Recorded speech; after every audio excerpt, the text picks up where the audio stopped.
Uh, Julius Randle. We talked a lot about Julius Randle last season, which was because the Knicks didn't have him in the playoffs. And now he's being talked about because apparently he's got a contract that's extraordinarily tradable. And obviously, we look at that team, the Nova Knicks, and then you've got Julius Randle and OG. Pretty good team there.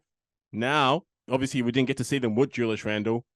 We get to see them with Julius Randle start the season, but if things don't go well, is that going to be a player that doesn't actually end up finishing the season in New York?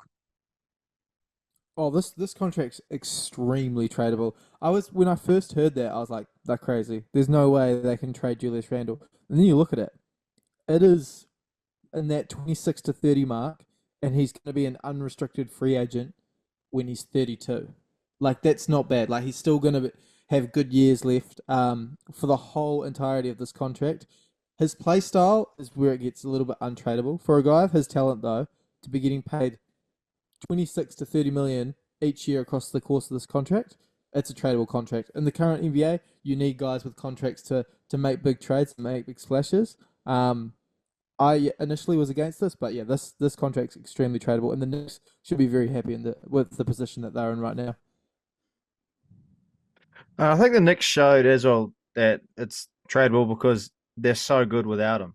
I mean, we spoke a lot of stuff, mainly you, a lot of shit about him last year, Panache, and I think it was kind of evident that they actually do perform without him. I mean, he's going to add a layer to them defensively and offensively. That's something they may need, may not need, and we'll find out obviously in the first weeks to months of the NBA once it starts. But yeah, as Jed just said, extremely tradable contract.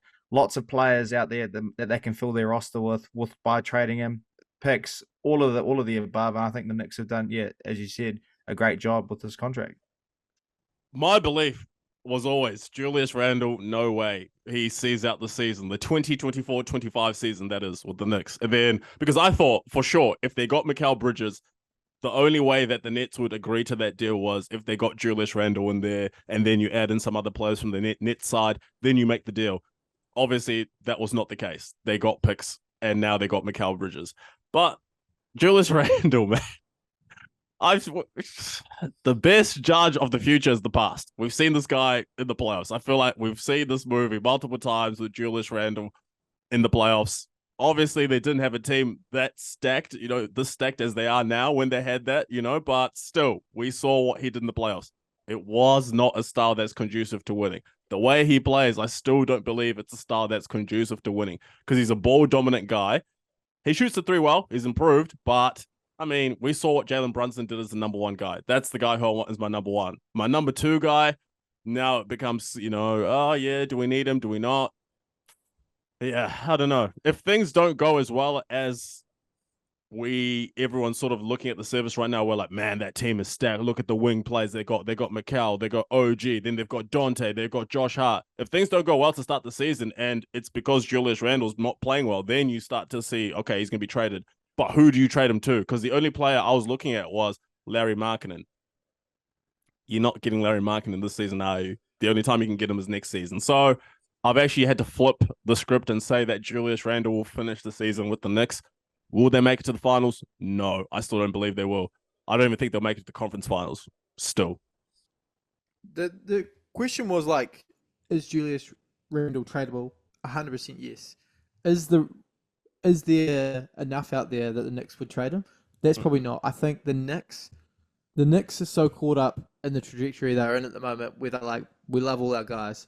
Our guys are amazing. They rate their guys heavily because of how far the Knicks have come as a franchise. So I think there's probably just going to be a misalignment between what the Knicks think he's worth and what the rest of the market thinks he was worth.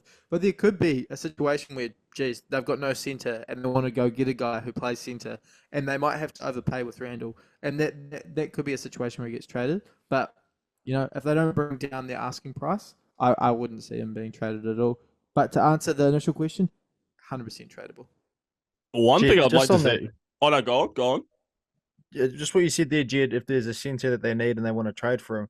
We've mentioned it before, but in Cleveland, Jared Allen. Oh, this guy took my whole life. Come on. Oh, were you going to say that too? Were you about to say that? Yeah, I was going to say that too, yeah.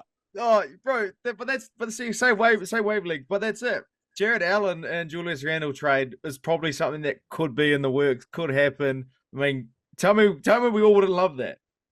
Yeah. Oh, I I like reckon that. that'd be perfect. I reckon that'd be perfect. Perfect. Take him back. Take him back to New York. That's a good deal. I actually don't. That's a really good deal because you think about it. You go on the Cleveland side. That's a deal that you love because you got Mobley and Randall, which you can go smaller and put Mobley at the 5. Then for the Knicks, you get a big upgrade at center because what's his name? Mitchell Robinson is good, but getting Jarrett Allen over Mitchell Robinson, that's a massive, massive upgrade. And plus, if you're the Knicks are probably built the best team right now to combat all the different stars that you go up against in the East. Even with Julius Randle there, I know offensively that's where I think he causes the havoc. But yeah, if they got Julius Randle for Jarrett Allen, that's a deal and a half.